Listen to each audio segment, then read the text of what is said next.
You are being lied to, not by some shadowy government, not by some conspiracy, by your own bank.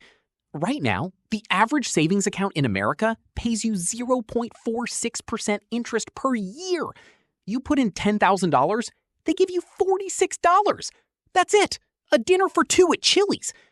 Meanwhile, your bank takes that same $10,000 and lends it out at 20%, 24%, sometimes 29% interest on credit cards. Do the math. They make $2,400 off your money. You get $46. And the wild part? They convinced you this is the smart thing to do. They literally called it a savings account, like it's doing you a favor. So why do wealthy people who actually understand money, almost never keep their cash sitting in a traditional savings account? That's exactly what we're breaking down today. And by the end of this video, you'll know exactly what to do instead, even if you're starting with just $500. Let me paint you a picture. It's 1971. You walk into your local bank, you deposit $1,000. The banker shakes your hand, tells you you're being responsible, smart, sensible. What he doesn't tell you is what happens 5 minutes after you leave. Your $1,000 gets bundled with everyone else's deposits. It gets lent out to businesses, home buyers, car buyers, at interest rates 10 to 20 times higher than what they're paying you. This is called fractional reserve banking, and it hasn't changed at all. The only difference between 1971 and today, in 1971, inflation was lower and interest rates were higher, so savings accounts actually kept up. Today, inflation runs at 3 to 4%, and your savings account pays you less than 1% at most big banks. That means every single year, your money sitting in a Chase or Bank of America savings account is losing purchasing power. You're not saving. You're slowly going broke, with a smile on your face, because the balance number keeps going up by $46. Now here's where it gets interesting. Wealthy people figured this out a long time ago. You don't get rich by letting your money sit still. Money has to move. It has to work. It has to produce. Okay, before we get to the sexy stuff, investing, real estate, all of that, there's one simple swap almost nobody makes, and it's honestly embarrassing how much money people leave on the table. High-yield savings accounts. Right now, in 2025, accounts at online banks like Marcus by Goldman Sachs, Ally Bank, and SoFi are paying between 4 and 5% annual interest. Let's go back to that $10,000 example. Chase savings account, $46 a year. High-yield savings account, $450 to $500 a year. Same money, same zero risk, 10 times more interest just because you opened a different account. That's not investing. That's not risky. It takes literally 10 minutes to open one online.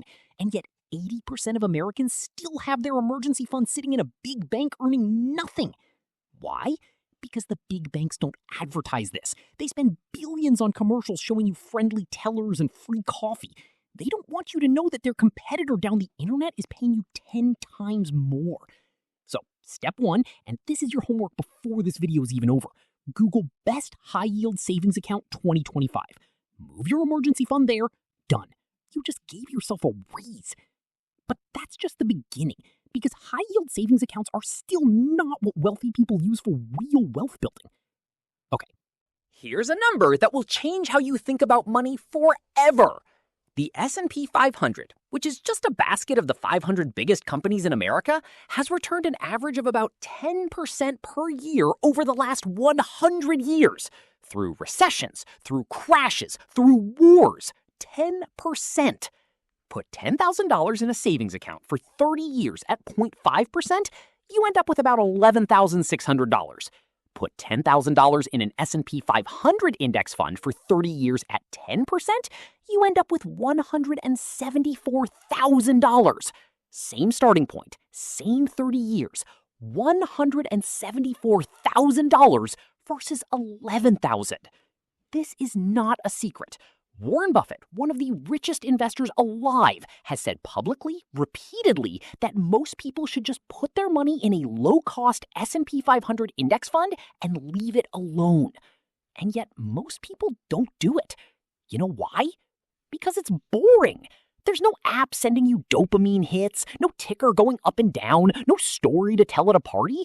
You just put money in every month and wait. But boring is how you build real wealth.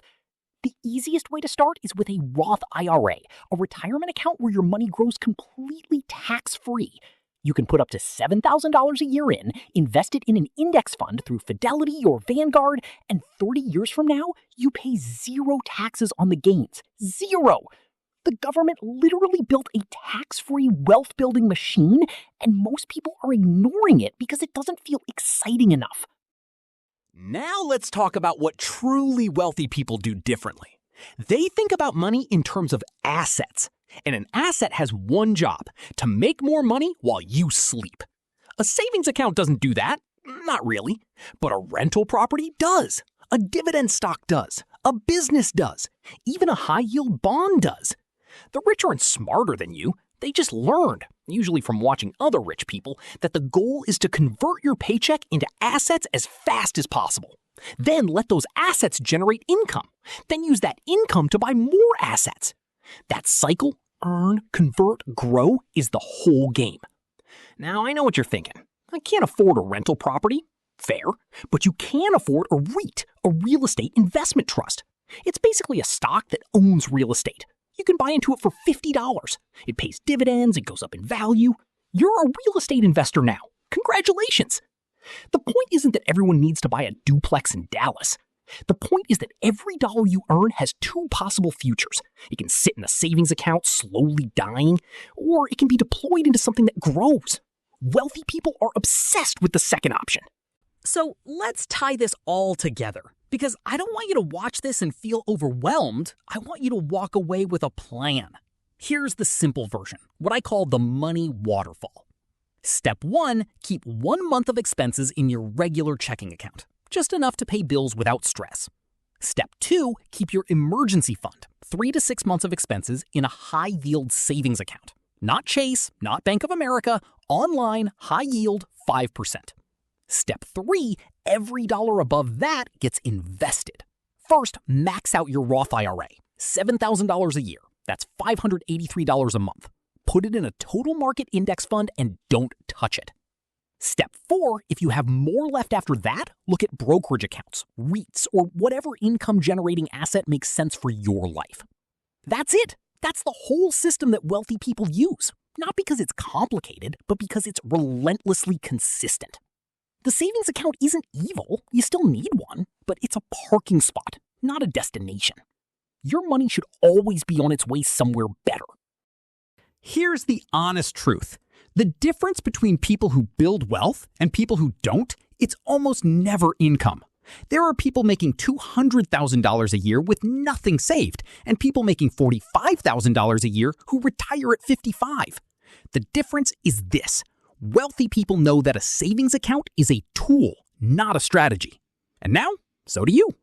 If this video helped you see money differently, do me a favor. Hit that like button. It genuinely helps this channel reach more people who need to hear this. And drop a comment below. Where is your money sitting right now? A regular savings account? High yield? Already investing?